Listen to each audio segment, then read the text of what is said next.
10,000-ലധികം സ്റ്റുഡൻസിനെ art പഠിപ്പിച്ച ശേഷം ഞാൻ പേഴ്സണലി പഠിച്ച വളരെ ഇമ്പോർട്ടൻ്റ് ആയിട്ടുള്ള ലെസൺ ഇതാണ്. ശരിക്കും പറഞ്ഞാൽ 4 ടൈപ്സ് ഓഫ് സ്റ്റുഡൻസ് ഉണ്ട്. അതിൽ ഒന്നാമത്തെ type they don't do it, just excuses. അവർ നമ്മൾ പറയുന്ന കാര്യങ്ങളൊന്നും ചെയ്യില്ല. അവർ ഓരോ എക്സ്ക്യൂസ് പറഞ്ഞുകൊണ്ടിരിക്കും. എനിക്ക് വയ്യാണ്ട് എടുക്കായിരുന്നു, അല്ലെങ്കിൽ എനിക്ക് പനി പിടിച്ചു, എനിക്ക് ക്ലാസ്സിൽ വരാൻ സാധിച്ചില്ല, എനിക്കൊരു ഫംഗ്ഷൻ ഉണ്ടായിരുന്നു, എനിക്ക് എക്സാം ഉണ്ടായിരുന്നു, എനിക്ക് വേറെ കാര്യങ്ങളുണ്ടായിരുന്നു എന്ന് പറഞ്ഞിട്ട് അവർ ആക്ഷൻ എടുക്കില്ല. പക്ഷേ ഫുൾ ടൈം എക്സ്ക്യൂസ് ആയിരിക്കും പറഞ്ഞുകൊണ്ടിരിക്കുന്നുണ്ടായിരിക്കുക. രണ്ടാമത്തെ type student they will do it just for completing the course. അവർ ചെയ്യും, അവർ ലെസൺസ് ഒക്കെ അറ്റൻഡ് ചെയ്യും, പക്ഷെ അവരുടെ ഉദ്ദേശം എങ്ങനെയെങ്കിലും ഈ കോഴ്സ് ഒന്ന് തീർക്കണം എന്ന് വിചാരിച്ച് ലെസൺസ് അറ്റൻഡ് ചെയ്യുന്നവരായിരിക്കും. And third type they will do it just to impress the teacher. അവർ ചെയ്യും, അവർ ലെസൺസ് അറ്റൻഡ് ചെയ്യും, പഠിക്കും, ചിത്രങ്ങൾ വരയ്ക്കും, പക്ഷെ അവരുടെ പ്രൈമറി ഫോക്കസ് എന്ന് പറയുന്നത് എനിക്ക് ടീച്ചർ ഇംപ്രസ് ചെയ്യണം എന്നുള്ളതായിരിക്കും.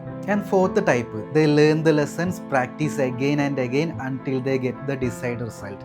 അവർ ലെസൺസ് അറ്റൻഡ് ചെയ്യും, പഠിക്കും, റിപ്പീറ്റഡ്ലി മാക്സിമം പ്രാക്ടീസ് ചെയ്യും, ആൻഡ് റിസൾട്ട് കണ്ടെത്തുന്നത് വരെ അവർ ഹാർഡ് വർക്ക് ചെയ്യാൻ റെഡി ആയിരിക്കും. ഇനി നിങ്ങളൊന്ന് പറഞ്ഞേ, ഇതിൽ ഏത് കാറ്റഗറി സ്റ്റുഡൻസിനായിരിക്കും 100 റുപ്പീസിന്റെ റിസൾട്ട് കിട്ടുന്നുണ്ടായിരിക്കുക? കാറ്റഗറി നമ്പർ 1 ആണോ, 2 ആണോ, 3 ആണോ, 4 ആണോ? ശരിക്കും ഒരു ക്ലാസ് റൂമിൽ ഈ എല്ലാ കാറ്റഗറി സ്റ്റുഡൻസ് ഉണ്ടായിരിക്കും. പക്ഷേ ടീച്ചറുടെ ഉത്തരവാദിത്വമാണ് അവരെല്ലാവരെയും ഒരേപോലെ ടേക്ക് കെയർ ചെയ്യാന്നുള്ളതും, ടീച്ചറുടെ മാക്സിമത്തിൽ അവരെ മോട്ടിവേറ്റ് ചെയ്യാന്നുള്ളതും, അവരെ പ്രാക്ടീസ് ചെയ്യിപ്പിക്കാനായിട്ട് മാക്സിമം പുഷ് ചെയ്യാന്നുള്ളതും, അവർക്ക് മാക്സിമം റിസൾട്ട് കൊടുക്കുക എന്നുള്ളത്. അപ്പോൾ എൻ്റെ എക്സ്പീരിയൻസിൽ നിന്ന് ഞാൻ പഠിച്ച ഒരു ലെസൺ ഇതാണ്. ടീച്ചർ മാക്സിമം ഹാർഡ് വർക്ക് ചെയ്ത് കഴിഞ്ഞാൽ അവിടെ ഇരിക്കുന്ന സ്റ്റുഡൻസ് എല്ലാവരും പതിയെ പതിയെ പതിയെ കാറ്റഗറി നമ്പർ 4 സ്റ്റുഡൻ്റ് ആയിരിക്കും. അവർക്ക് മാക്സിമം റിസൾട്ട് തീർച്ചയായിട്ടും കിട്ടും.